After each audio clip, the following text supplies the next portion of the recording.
Hi, so we're back with another monster CRM question.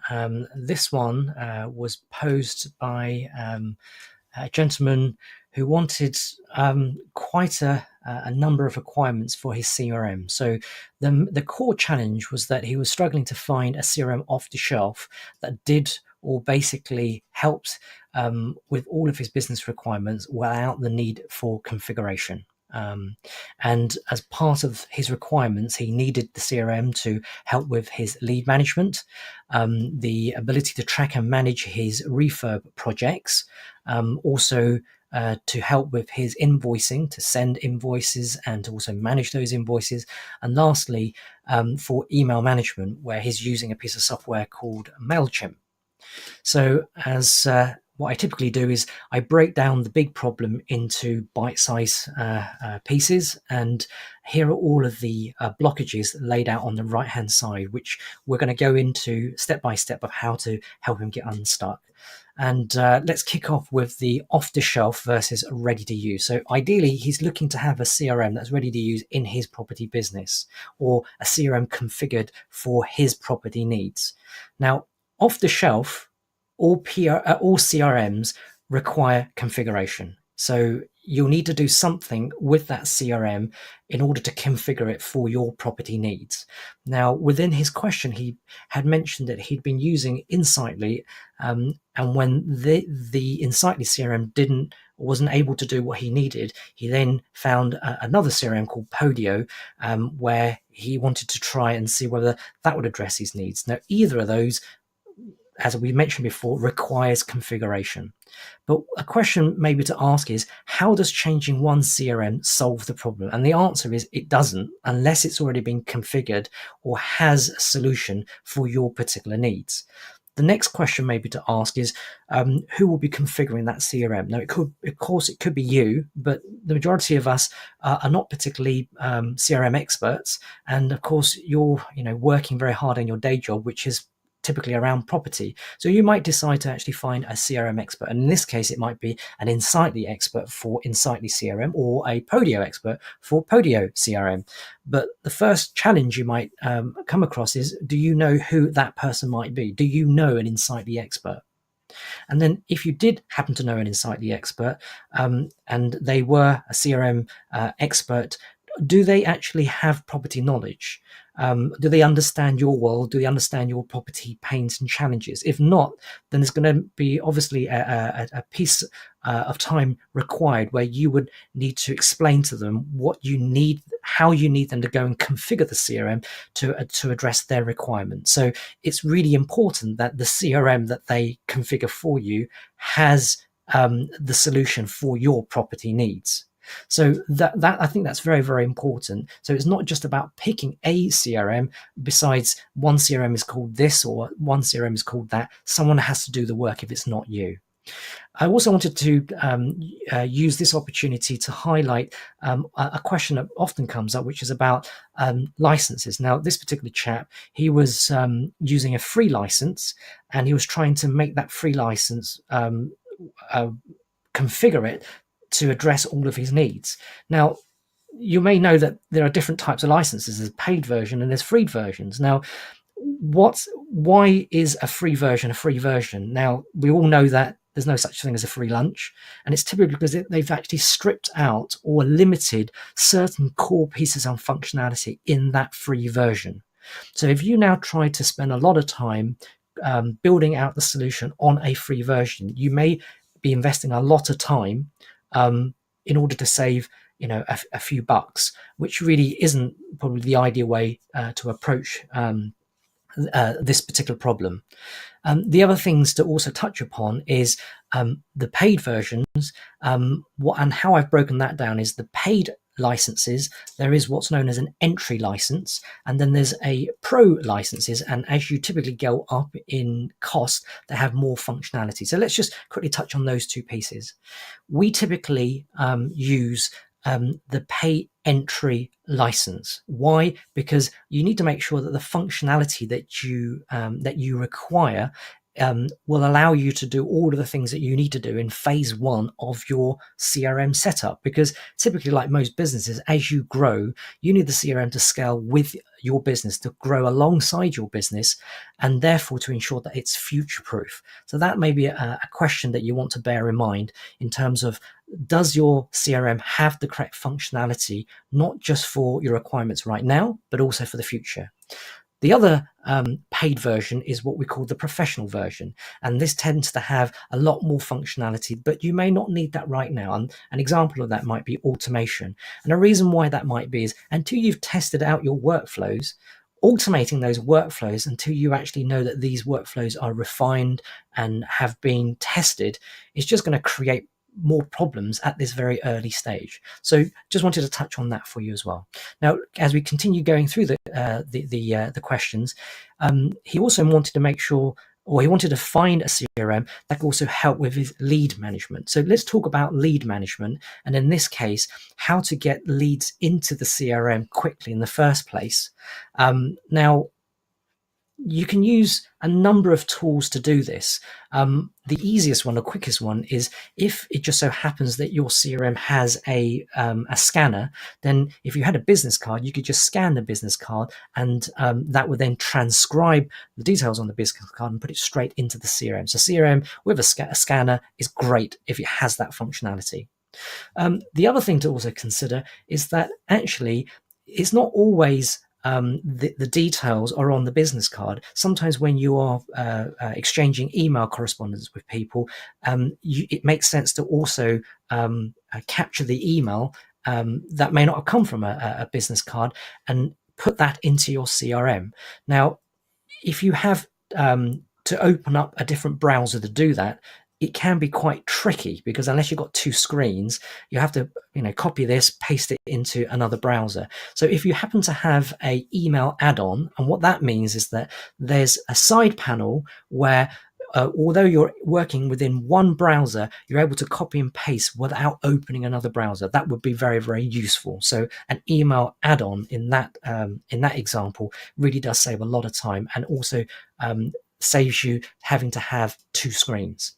And why is lead management actually important? Well, what you really want to do is to make sure that you separate your leads versus your contacts. And the way that I describe that is, lead is noise, and contacts are the people of value, or the person of value or person of interest that you're looking to find amongst maybe a lot of people in a room where you go networking. So what you want to make sure is that you do not mix the two, so that your contacts are what you would typically put, say, in a contacts book. Hopefully that makes sense. Now, moving on, a lot more requirements from this gentleman. He wanted also the CRM to help him manage and track his refurb projects. Now, this is where we talk about pipeline. So you may have heard of a pipeline of finance, where you're working through or meeting people to always have a pipeline full of money ready to invest. And in this case, a pipeline, I like to give you a definition. A pipeline is typically a workflow, and that particular workflow is broken down into stages, and each one of those stages has a set of activities. So therefore, if, for example, this refurb project isn't a pipeline, there might be, say, 6 stages to it. At the beginning, this is what you do, and as you work through the pipeline, you go from one stage to the next, ensuring that each activity is completed within that pipeline to make sure that you haven't forgotten anything. So if you are managing projects or pipelines in a CRM, it is really designed for this type of work. Why? Because in this example, what I've tried to do is I've broken down what projects might look like at a glance. So if you're running multiple projects, you can see on my example, my diagram, you've got 3 projects. What you want to be able to look at on one view is, here's my project number 1. Where is it in stages between 1 and 6? Has it been stuck there for a long time? For example, you're waiting for a plumber, and the plumber hasn't turned up for a couple of days, because until the plumber gets you unstuck, you can't move it to the next stage. So here, a pipeline really does help you manage all of the various activities, all of the balls that you're juggling. And CRMs are really built very, very well to be able to manage that type of activity. Moving on, he also had requirements for invoice management. Now, he asked the question, can I do invoice management or send invoices through the CRM? Well, the thing is, there are a number of really good invoice management apps. I think some of the ones which are most popular include Xero or Cashflow or QuickBooks. So if you were a CRM developer, for example, you would have to then create a solution, an app, for example, that's going to rival these types of invoicing apps that people are already using. And I don't think it really makes sense to do that. So really what you want to do is to find apps that you already are familiar with, that you enjoy using, and usually it's because they're very simple to use and they might have a great interface. It just makes that job a lot easier. And if that particular app, in this case, had a direct integration into your CRM, then that would make it the best of both worlds. The CRM is strong on CRM activities and the app integrates with it because it's strong on whatever that app is designed to do. So the way I've described that is you really want to keep connected to the apps you already use, because that way you're not learning anything new. Now, your CRM should be at the heart of your business, because if the CRM holds all of your contacts, the one version of truth, if you think about the apps that are connected to it, for example, Xero as an example for your finance, in order for you to be able to send something to someone, you'll need typically an email address or some contact information. So that's either going to be held within your app. And if you do that, then you've got some contacts in one place, which is your CRM, and other contacts in your app. And of course, as you know, contacts can very quickly become out of date. So you always want to make sure you've got one version of the truth, one master set of contacts, and that should always reside in your CRM. And therefore, you're pulling that information from the CRM into your application. So, for example, it may be for Xero for invoicing use. So here, CRM plus the app, make sure there's a direct integration, and it's just the best of both worlds. Hopefully that makes sense. And then the last part of the question, it really was a monster question. He's already using MailChimp for his email marketing. Now, again, MailChimp is another example of an app. Because he's already used to using MailChimp, no matter which CRM he's going to use, the ideal scenario would be either the CRM can replace MailChimp, which that might be quite an ask, because it needs to do not only the CRM function very, very well, but also the MailChimp function. But actually, if you had a CRM that had MailChimp direct integration, then you get the best of both worlds. So that's where you would utilize an app for email marketing. And how that might work is exactly what I've explained in the previous example of having your CRM that holds all your master contacts. You connect it to your app, which is MailChimp. And then when you're running campaigns through MailChimp, say your campaign one, maybe sharing a particular deal to a group of contacts, how they responded can all be captured in your CRM, not in the app itself, because then you have an easy way to look at all of the touch points, all of the interactions with that contact. And of course, if you're sharing details or you're capturing details in this way, CRM is great, because what you're doing is you're capturing all the pertinent pieces of information in one place. And it may be for yourself. So if you're only sourcing for yourself or looking deals for yourself, and that's great because you're holding it into one place. But of course, if you're sharing it with other team members, or you may be sharing or selling on those deals by holding it in one place, one version of truth, it's really easy to be able to share that information. So in summary, what we've covered is that actually CRMs off the shelf that all require configuration for your needs. You need to ask yourself, who's going to do this? And if you don't know who that person is, then you're stuck. What CRM will they use? Because they may be familiar with one CRM and not of another one. And at the end of the day, does that CRM deliver all your requirements?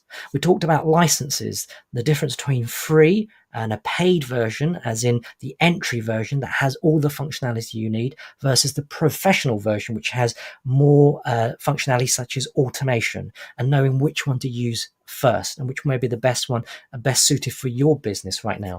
We talked about lead management, how to capture, qualify, and convert that, and how you convert those leads into contacts, people of interest versus noise. We talked about pipelines, how a pipeline is a workflow with stages, and within each stage there is an activity set. By following the stages logically, it means that you do not miss out any critical steps. And then we talked about apps, the ability to directly integrate apps with your chosen CRM, so you get the best of both worlds. And an example was Xero and MailChimp.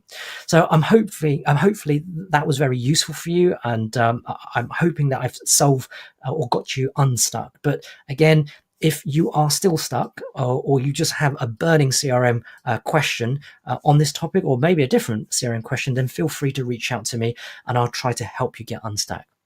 Wishing you a great day.